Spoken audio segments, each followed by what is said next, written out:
morning and welcome back to another Nudelberg Daily Huddle, Friday edition, last day of March edition. And of course, on Friday, that means it's a Huddler in the Hotseat edition. But great morning to you. So today is actually March 31st and the end of the Today is actually, was not 3 days ago, was yesterday. Well, I just don't know, man. That's the stuff that gets into my brain. You guys really roasted me afterwards, which was well deserved. I really don't know what I was thinking. I just kind of, it happens. You get locked into your brain, especially when you're on the show and you're just Good morning, Mr. Goldfarb, and congratulations again for being voted the best whatever in Palm Beach. You're just the best. They should have a category. 3 years running. 3 years running. Bob Goldfarb. It's the Bob Goldfarb Award. We will see Bob this Saturday. He is delivering me yet another blazer, but this one's a dressy one. This is kind of cool. Look who's here. Look who's Kristen Lawler is here, of course, because she is here to see her man, Nick Mao, be in the hot seat today, which I'm super excited to have Nick on the show. And so just for the record, right, it's nice to see a female standing next to her man. There you go. It's like you learned something this month. I love it. Good morning, Chris Pollock. Great picture yesterday. Great post yesterday. Absolutely fantastic message. Thank you for sharing that. So I have a story for Chris Pollock. So last night I went to dinner. Shay, you can show us the pictures with my friend Jerry Latrento. We had an unbelievable meal, unbelievable conversation. The gentleman at the bottom right his name is Mr. G. Mr. G owns the restaurant and owns the building, and came over, gave Jerry a big hug, and actually spent some time bullshitting with us. He was fantastic. I mean, this is a guy that clearly gets hospitality, but in our conversation, we showed him, we said, hey, the next table, Goose Gossage is sitting there, right? And he was like, who the fuck is Goose Gossage, man?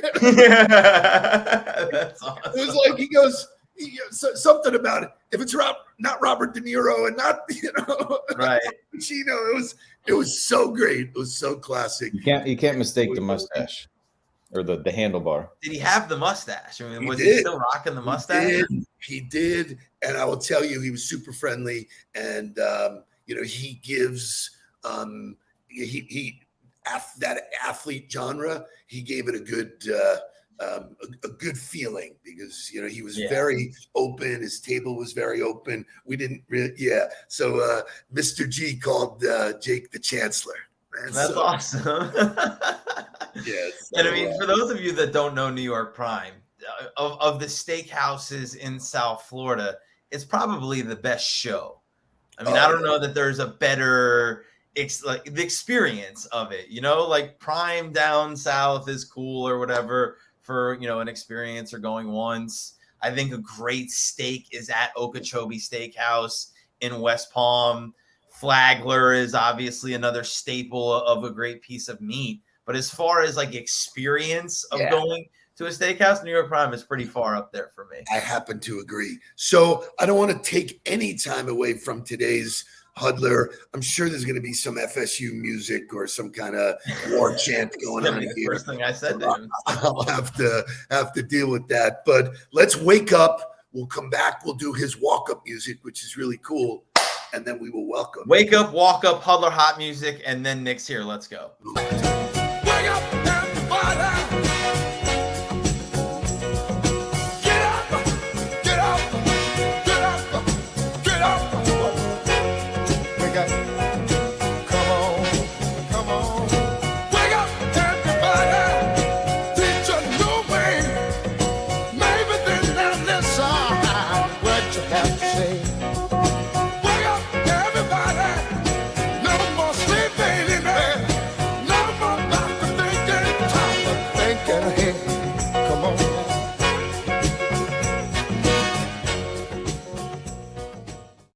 Woo-hoo. We're waiting for the Huddler to do that, but here's his walk-up music.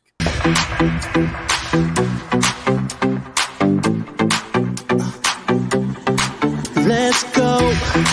Make no excuses now. I'm talking here and now. I'm talking here and now. Let's go. Your time is running out. I'm talking here and now. I'm talking here and now. It's not about what you've done. It's about what you're doing. It's all about where you're going, no matter where you've been. Let's go.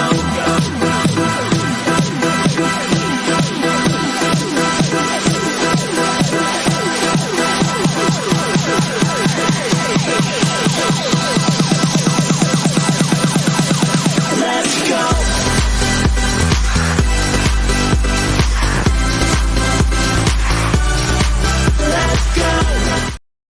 Yeah. Let's go. Great Let's go. song.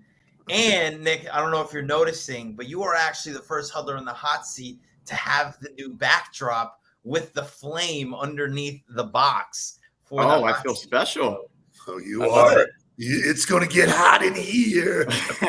So Nick, you're a great friend of mine. You were one of the early people that I met when I got out of coaching and moved back down to South Florida. Do you want to share the story about how we met, and then share your story about how you got to where you are? Yeah, absolutely. So, and first of all, thank you so much for the opportunity to come on here. It's really an honor to be on the Huddle. As you guys know, I'm as much as I can be a daily attendant of the Huddle and get a lot of value out of, what you guys are providing to the community. So first, I just wanted to say thank you for, what you guys do. It takes a lot of work. But really quick to kind of recap the story, I think it was at an event, a networking event for, I believe it was Dan Paulus at a brewery up in Delray. And Shout out to Dan walked- Paulus. And Dan- it was shout that out to brewery Dan right Paulus, off the of guy- 95. the mayor, whatever you want to call him, the guy knows every single person that's a Seminole, probably knows every single person that's a Gator too, who knows. But he walked up, he introduced me to you and just connected us. Said, hey, you're a Seminole, you're in real estate, you're in sales. Let's see what this, what happens. And we proceeded to talk, FSU football. We proceeded to talk FSU campus life for the next, 15, 20 minutes. And I don't even think we barely even touched on business in that first sort of interaction, which, kind of goes to, the message that you guys are delivering all the time is, create those relationships first. And it's really funny because when I met you, I said to myself, this guy, he just looks so familiar. I can't place it. Why does he look so damn familiar? And my buddy Josh and I used to always sit there and watch FSU games, like right after we graduated. And there's this young kid with spiky hair on the sideline, wearing sunglasses, standing next to Bobby. And we're like, who the fuck is that? And come to find out, it's Nudelberg. And I was like, you gotta be kidding me. So when we first, I made that connection, I'm like, wait a minute, that was you? And it was hilarious. So now give us your story. I mean, you're an entrepreneur, you're down here. How did you end up with Brian? How did you end up in the business that you're in? And Kyle Kashuk, a lot of great Knowles in the crowd right now, a lot of Knoll connection. But give us your story. I mean, you have an unbelievable comeback story. You have an unbelievable pivot story. Give us the bones about what happened. Yeah. So first I'll kind of tell you who I am now really quick, and then I'll do a Quentin Tarantino, go back to the beginning. So I am nice line. there you go. Yeah. So right now I'm a father, I'm a businessman, I'm a friend, and I'm a partner in life. I go back to the very beginning, but I'm a father of two biological boys, amazing kids, Anson and Ames, love them to death. They're my entire world. But I'm also fortunate enough to be, have three bonus kids in Smith, Wynn, and Gray. With Kristen, you saw that she's in here supporting me today. So just for those that can't count, that would be five. That's five. The Brady Bunch, baby. Yeah. Good math skills there, Steve. Woo! to kind of go back to the beginning and kind of give you guys, you kind of sort of, hinted at a comeback story, but, as a kid growing up, I grew up with, in a perfectly normal, good, great, unbelievable family with two amazing parents. The challenge in my younger years was just a complete and utter lack of self-confidence. I was a talented kid.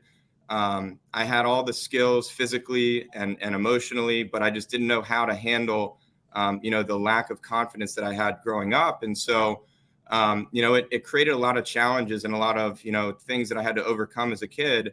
I liken it to, say, what we call today is kind of a fear of failure, but also a fear of success. And you kind of have those two together. And it just creates a pull on a young person that wants to do the right thing, but also doesn't want the spotlight on them because they're afraid of what that looks like. And they're afraid of when they get that spotlight put on them, what if they fail? So there's the balance of that fear of success and the fear of failure at the same time. So how I handled that as a young kid, as an adolescent, was to rebel, was to not allow myself to, become successful in a way. And I kind of just sort of, rebelled against my parents, rebelled against authority, rebelled against, the system, and, started living a challenging life as a young kid. We're talking 13, 14 years old, growing up in Miami in a very good neighborhood, but having, a neighbor around the corner that was, not doing good things. And I fell prey to that. And I just started, diving into that. So, as a 14, 15-year-old kid, I moved to Tallahassee, which was a blessing, but also a curse at the same time, because it made the rebellion worse at the beginning, because I'm like, you uprooted me. You uprooted me, and so I had to deal with that. And part of that was, getting in so much trouble as a high school kid. I got my GPA all the way down to like a 1.2 or something like that. I didn't go to class. I was doing drugs. I was drinking. I was doing all the things that, I thought were cool at the time, because I just had the lack of self-confidence to say no and to do what I knew was ultimately deep down inside the right thing. And, I'll make this a little bit quicker, but yeah, so what was the pivot? What was the moment that really shifted you and set you on the path that you're on now?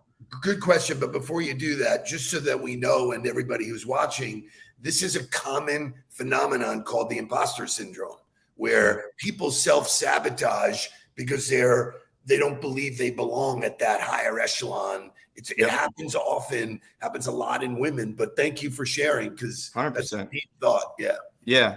No, so in my sophomore year of high school, or the end of my freshman year of high school, I actually was sent to an outdoor group therapy program, and I was there for 20 months. So I lived in the woods. I lived in a cabin with 14 other guys in a group. And we went through a lot of different, therapy, from alcohol and drug therapy to mental and emotional therapy, anger management, all kinds of different things. And while I learned an incredible amount from, that 20 months that I spent in that outdoor therapy program, and it probably saved my life, to be quite honest with you. After that, learning the lessons that I learned within that, and then being able to apply them in real life, is, I think, where that pivot was. I came out of that, and, my parents were incredibly supportive of me at that time. And our relationship, really flourished after that, because I started to wake up to what life really was all about. And I started to wake up to having the confidence in myself and, knowing what I needed to do in life. And, I started working in high school. I actually worked at Superlube, which I know you went to FSU, so you know what Superlube is. It's the oil change place in Tallahassee. There's one on every corner. There's one on every corner. There's one right next to Jim and Milt's that I used to eat at all the time. Exactly. So, I worked there in high school part-time, and, I just had a motivation and a discipline and a want to strive. And as a high school kid, I worked my way up to an assistant manager position. So it was a really, unbelievable and interesting experience, because as a 17, 18-year-old kid, I'm managing people that are 30. I'm managing people that are 40, that are in a work release program, that are coming from all different walks of life. And I learned so much about leadership and so much about just management of, clients and people, that are things that I try to apply to my business today. And I'm not perfect by any means. I've got a lot of work that I consistently need to do, but, that was kind of the pivot. At that point I worked then, I went from that to a completely different environment where I needed to focus on school and focus on my education. So after going to TCC for a few years to get my grades back up and really get myself in a good position, I transferred over to FSU. And that's when I really started to apply myself in my education and, taking things really seriously. So I stopped working there, and then I worked in a clothing store, go figure, called Hollister, go figure. And that was a really fun experience. But, then taking that into the professional career, I started straight out of school, straight out of FSU, working for a Big Four accounting firm. And you asked, how did I meet Brian? Well, Brian and I started the same day. We sat in cubicles next to each other for a really long time, and became really close professional and personal friends. And something that's, I think, really important as a part of my story is we had a silent competition with each other that really helped me as an individual, and I'm sure probably Brian as well, but helped me as an individual want to strive and do better and do better and do better. Because though we were good friends, we wanted to strive and we wanted to do really good, and we wanted to kind of outwork each other. And competition right. always breeds success. I don't care 100%. How it looks, how many people are involved. True. A competitive environment breeds success. Doesn't matter the setting. So even though it was only the two of you, go ahead. By the way, that is a philosophy I had in all of my businesses. I never hired one individual salesperson. I always hired a minimum of two, because it was built-in competition. Yeah. If both of them stuck, great, but generally one pushed the other. So really, and it's impossible to do. So we worked together. We shared, cubicle space for 7 years. And then Brian left the company. We went through a couple of different acquisitions, and we were working for a really large, real estate tax consulting firm, which is what we do. And, after a while, 2014, Brian left to start FirstPointe Advisors, which is, our company now. And, it was 2 years later that, I decided ultimately that I needed a change in my life. I had been working myself, to the core, and I wasn't doing it for the right reasons at that point. I had kind of lost sight of what the intention was behind why I was doing things. And I knew I needed a change. And so in 2016, I left the company I was working for and joined Brian. And then, we're here almost 7 years later. So that's going to be 7 years in June of this year. And, it was the two of us just kind of trying to light the world on fire and trying to do good. And, we've grown to 6 people, soon to be 3 more interns coming in this summer from FSU. We've got some new hires coming in. So we're about to be, maybe 10, in the next, 6 to 8 weeks. And, super excited about, the growth prospects and, just ultimately, where my life is going personally, professionally, and just excited about the prospects. I want to dive into that, because that to me is a common thread in your story, is that you've never been afraid to start back over or do the work again or move to a new space. How do you continually feed that drive and overcome that fear that you struggled with as such a young person to continue to peel back the onion and move forward? That's a great question. I think you have to have, a general purpose or a general intention of how you want to live your life. And, when you feel like the things that you're doing aren't really feeding that, that's where you kind of have to either change your mindset and see if it's a mindset shift that you need, or change your situation. And for me, it was more in that moment, it was a change of situation. But even with that, I thought that was going to be the thing that changed everything. And I was still doing the same things, even though I was working in a different situation. So the situation didn't solve the problem. It was all up here is where I needed to solve the problem. And so with the challenges that I had as a kid, they followed me into adulthood. And, I had never fully dealt with them. Even though I went through all the different things that I went through and lived all the different chapters, I had never fully dealt with those challenges. And, you guys talk about positive talk and self-talk and affirmations all the time. And as a kid and as a young man, I thought, that's for the weak. I don't need that. That's, you don't need to talk good to yourself, beat yourself up, motivate yourself. And I have completely shifted that to where every day I listen to some sort of positive affirmation or some sort of motivational something in the morning. I have a solid morning routine that has kept me, motivated. And I think that's an integral part of being successful, whatever success is to you, whatever your definition of success is, but it's an integral part of feeling emotionally and physically healthy. I think it's an incredible thing that I've discovered and have been able to institute into my life. So, the grinding mentality and all that stuff is good to a certain extent, but you have to be doing it for the right reasons. And you have to be having a positive, a base for that. So it's interesting this week, yesterday in particular, we talked about controlling the controllables. You just hit it on the head, controlling your environment, controlling the inputs. Yeah. And that's what you definitely have control of. Inputs create the right outputs. And so by daily affirmations and having a set schedule and understanding priorities are a choice. What a beautiful testimonial to how you can choose to manage your life. But my big question is, how do you do it with 5 kids?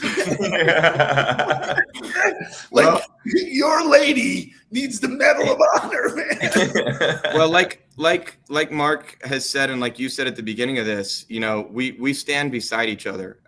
There's no one person that's going to be taking on the brunt of this. And, I will say this, in the failure of my first marriage, the divorce that I went through was a huge wake up call for me from a standpoint of how to be a good father, how to be a good partner in life, how to be a good business partner, and how to switch the mentality from the fear-based and anxiety-based, attitude, but moving it forward into more of a positive-based attitude and a positive mindset of how to, intentionally live your life. Because even though I was successful in, the exterior world's view of, moving up the ladder in a company and doing these different things, inside I was in turmoil all the time.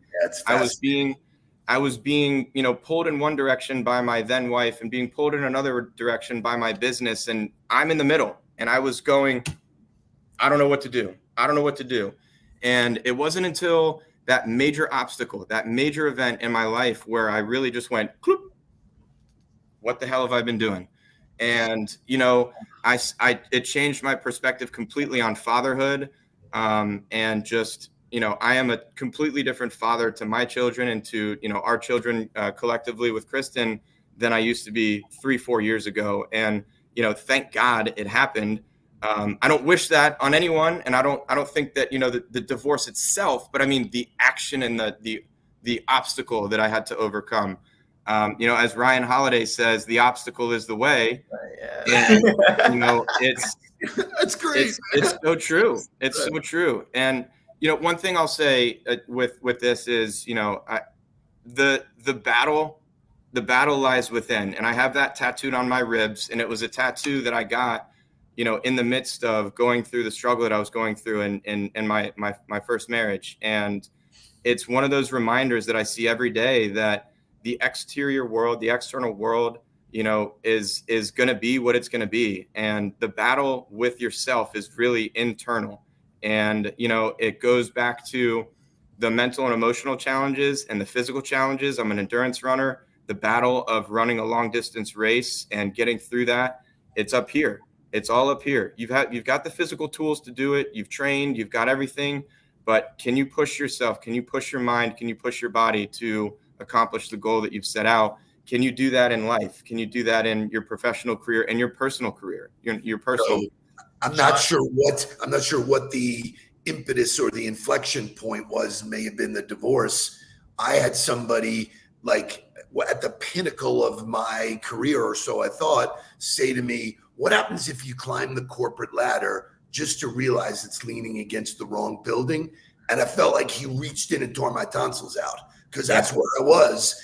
Everybody thought I was so successful, but I was in turmoil. That's when I said, see ya, and I checked out. People were like, what are you doing, man? That company's a rocket ship. It's like, no. So having the ability to make those choices, whether it's forced on you or not, God sometimes does things that you can't do yourself. But what a fabulous perspective, Nick. Really, just John Malazzo says there's so much to take out of this today. Thank you. I agree. My biggest takeaway, and I think the thing that makes me your biggest fan, is the willingness to continue to do the work no matter what happened. The idea that you went to a camp at 14 to learn the skill sets necessary to change your mindset and put in the work, and knowing that it continuously took you another decade to still continue to learn lessons and grow, that to me is the most empowering and most just encouraging message of them all. Is it doesn't fucking matter how long it takes. Just keep fucking doing it, because the alternative is way worse, of sitting in the cubicle and choosing to be in the marriage that you don't want to be in and just being passive in the middle.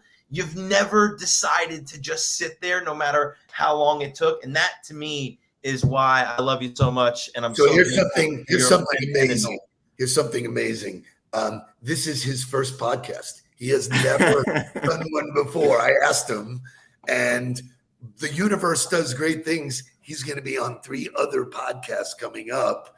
And my bet today is that this man creates his own podcast, because you got a lot of wisdom to share 100%. In a really beautiful way. So what a tremendous way to end the quarter and kick off quarter number 2. I really appreciate you spending the time. Yeah. Nick, thank you for being a great Huddle member. Thank you for being a great on the ball alumni. Thank you for being just a great friend. Obviously, thank you for being a Knoll.